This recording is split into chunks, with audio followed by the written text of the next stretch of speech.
और बता भाई, रास्ते में आते हुए कोई दिक्कत तो नहीं हुई तुझे? नहीं दीदी, कोई दिक्कत नहीं हुई। अरे बहू, ये मेरे कमरे में किसका सामान रखा है?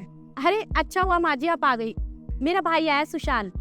सुशाल ना अब से आपके कमरे में ही रहेगा। तो आप एक काम करो, आप अपना बोरिया बिस्तर उठाओ और टॉयलेट में जाके सो जाओ।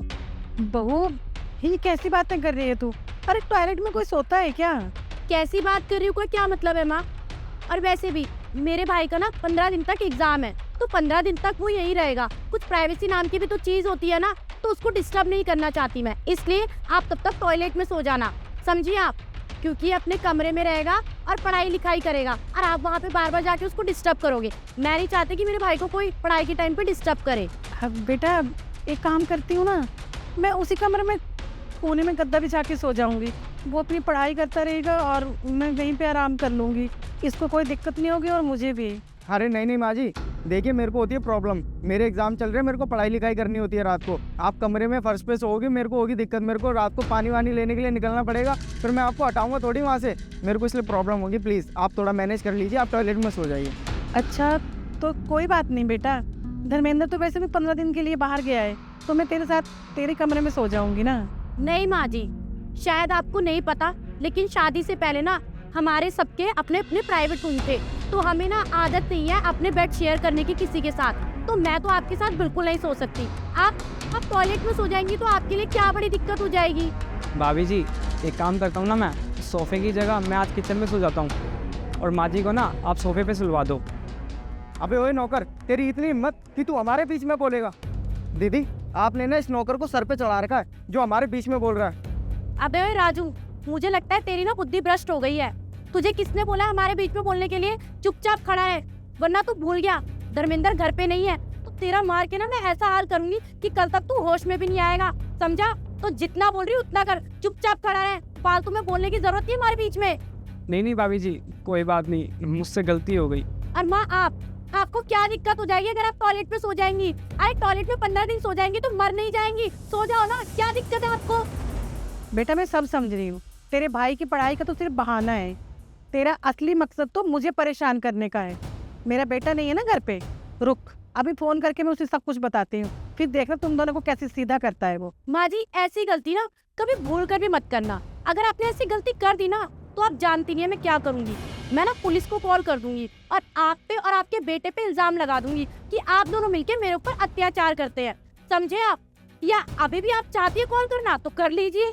और पता है मैं कॉल करके पुलिस वालों को क्या बोलूंगी कि आप दोनों ना मुझे इसलिए मार रहे हैं क्योंकि आप लोगों को दहेज चाहिए और मैं दहेज नहीं दे रही, इसलिए आप दोनों मेरे साथ मारपीट कर रहे हैं।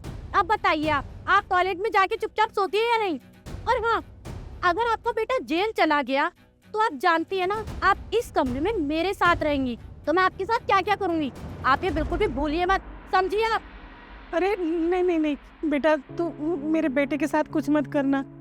तू जैसे बोलेगी ना मैं वैसे रहूंगी।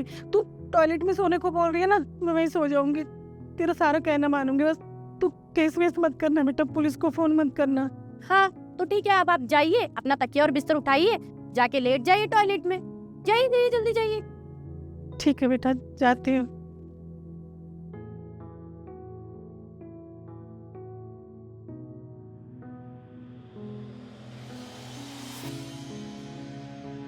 बढ़िया सबक सिखाया आपने इसे।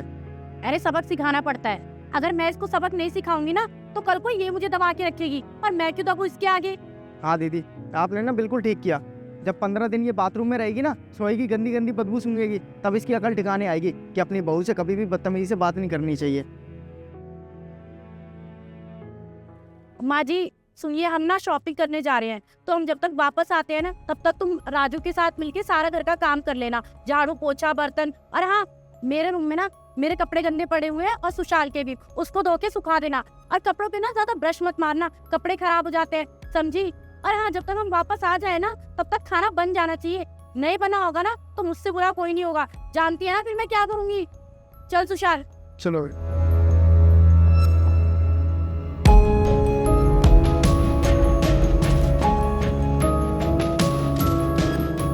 माँ जी भाभी आपके साथ जो कुछ भी करती है ना मुझे बिल्कुल भी अच्छा नहीं लगता। आप एक काम कीजिए, आपको ना कुछ भी करने की जरूरत नहीं है, आप ना एक काम करना, बस बैठे रहना। बेटा जानती तो मैं भी सब कुछ हूँ, चाहूँ तो बोल दूँ, पर मेरी स्थिति इस टाइम पे ऐसी है कि मैं कुछ बोल नहीं सकती। जो कुछ भी वो कर रही है सब सहना ही पड़ेगा। माँ जी, एक काम कीजिए ना, ये सारी बात ना भैया को बता दो, शायद सब ठीक हो जाए। हाँ बेटा, तू ठीक कह रहा है, पर मैं अपने बेटे को चाह कर भी कुछ नहीं बता सकती। अगर उसे मैं कुछ बताऊंगी ना तो इसने मुझे धमकी दी है कि मेरे बेटे को झूठे केस में फंसा देगी, पुलिस कॉल कर देगी। तो इसीलिए बेटा इसकी सारी जिम्मेदारी सहती रहती हूँ मैं। अगर इसने कहीं मेरे बेटे के खिलाफ पुलिस में कंप्लेन कर दी ना, मेरा बेटा पुलिस में फंस जाएगा।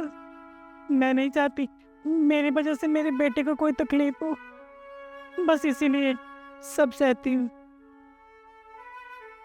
बेटा ये सब बातें छोड़, आ जाएगी फिर चिल्लाना शुरू करेगी। चल दोनों मिलके काम कर लेते हैं। ठीक है माँ जी, आप चलिए।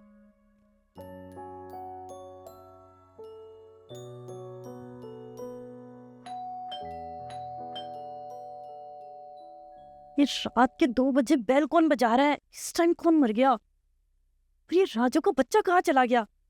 घोड़े बेच के सो रहा है। इसको एक काम नहीं आता, मैं बताती हूँ उसे।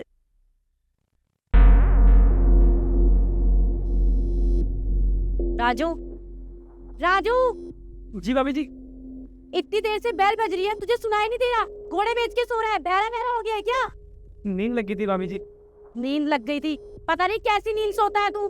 जा देख क्या बाहर कौन है। और सुन, रात के 2 बज रहे हैं, ध्यान से देखियो कोई चोर वोर ना हो, हम पे ही उल्टा पड़ जाए। जा।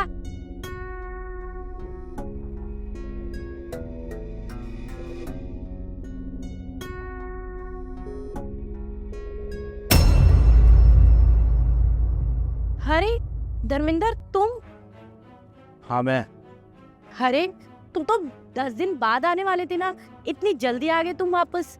जिस काम के लिए गया था वो काम कैंसिल हो गया है। लाली ये सब छोड़ो, ये बताओ मेरी माँ कहाँ है? माँ इस वक्त कहाँ होंगी?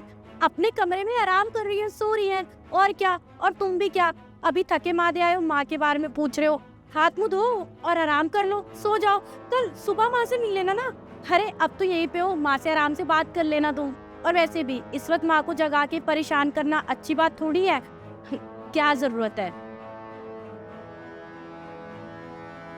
हाँ अरे हाँ अरे धर्मेंद्र, हाँ। तुम क्यों परेशान कर रहे हो माँ जी को ऐसे बुला के? वो सो रही है, उन्हें सो जाने दो ना। उनकी नींद क्यों खराब कर रहे हो ऐसे बीच में?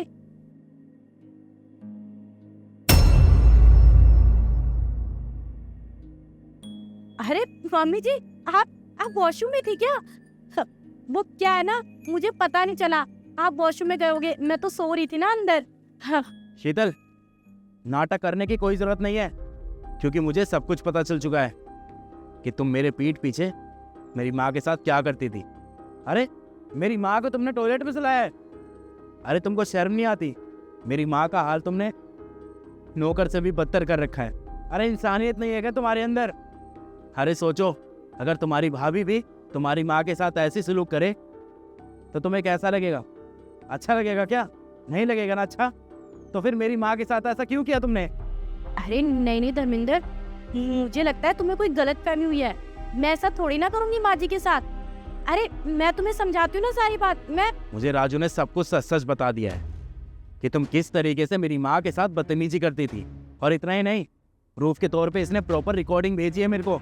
और उस रिकॉर्डिंग को सुन के ना मुझे इतना बुरा लग रहा था कि मैं सोच भी नहीं सकता। अरे मुझे यकीन नहीं हुआ कि वो तुम हो जो मेरी माँ के साथ ये सलूक कर रही हो। अरे उस रिकॉर्डिंग में साफ साफ दिख रहा है कैसे तुम मेरी माँ के साथ जानवरों की तरह सलूक कर रही हो। तुम मुझे एक बात बताओ, तुम किसी की माँ के साथ ऐसा कैसे कर सकती हो? हाँ, मैंने तो कभी तुम्हारी माँ से ऊंची आवाज़ में भी बात नहीं करी। मैं तो उनकी इज्जत करता था ना। तो फिर तुम मेरी माँ के साथ इस तरीके से क्यों करती चली आई? अरे तुम्हारे माँ बाप को मैं अपने माँ बाप की तरह समझता हूँ, लेकिन तुमने क्या किया? मेरी माँ के साथ जानवरों की तरह सलूक किया। तो तुम मुझे दहेज के केस में फंसवा दोगी।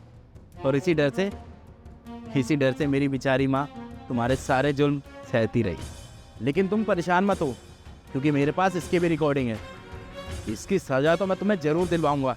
धर्मेंद्र प्लीज मुझे माफ कर दो, मुझसे बहुत बड़ी गलती हो गई। मुझे अपनी गलती का एहसास हो गया है। मैंने अपनी माँ समान सासू माँ पे ऐसे अत्याचार किया, उनके साथ बदतमीजी करी और तो और उनको टॉयलेट में सुलाया। प्लीज़ मुझे माफ़ कर दो, मुझे इनके साथ ऐसा नहीं करना चाहिए था। माँ जी, आपसे माफ़ी मांगती हूँ, प्लीज़ मुझे माफ़ कर दीजिए। और धर्मेंद्र, मैं तुमसे एक बार दोबारा माफ़ी मांगना चाहती हूँ, क्योंकि मैं समझ सकती हूँ ये तुम्हारी माँ है और मैंने तुम्हारी माँ के साथ इतना गलत व्यवहार किया है। प्लीज़ मुझे माफ़ कर दो, आगे से मैं कभी ऐसी गलती दोबारा नहीं दोहराऊंगी। प्लीज़। अरे आज के बाद तो तुम जब करोगी ना, जब मैं तुम्हें दोबारा मौका भी दूंगा ये करने का। एक काम करना, जैसी सुबह होगी ना, अपने भाई के साथ अपना बोरिया बिस्तर उठाना और निकल जाना इस घर से, और अपना चेहरा दोबारा दिखा मत देना मेरे को। अरे नहीं धर्मेंद्र, प्लीज़ मुझे माफ़ कर दो ना। मैं अपने घर जाके क्या जवाब दूंगी? अब मैं कह रही हूँ मुझे अपनी गलती का एहसास हो गया है। माँ जी, आप प्लीज़ समझाइए ना, प्लीज़ मुझे माफ़ कर दो। माफ कर दूं? अरे माफी तो गलती की दी जाती है, और जो जानबूझ के किया जाता है ना, उसे जुर्म कहते हैं और उसकी सजा दी जाती है। वो तो शुक्र मनाओ कि मैं तुम्हारे ऊपर रहम कर रहा हूँ और रात के 2 बजे तुम्हें घर से नहीं निकाल रहा हूँ। इसलिए तुम्हारे लिए बेहतर यही होगा कि सुबह उठ के चुपचाप दोनों भाई बहन निकल जाना यहाँ से। और अगर मेरा दिमाग ज़्यादा खराब किया ना, तो अभी के अभी रात के 2 बजे घर से बाहर निकाल दूंगा। भटकती रही हो फिर।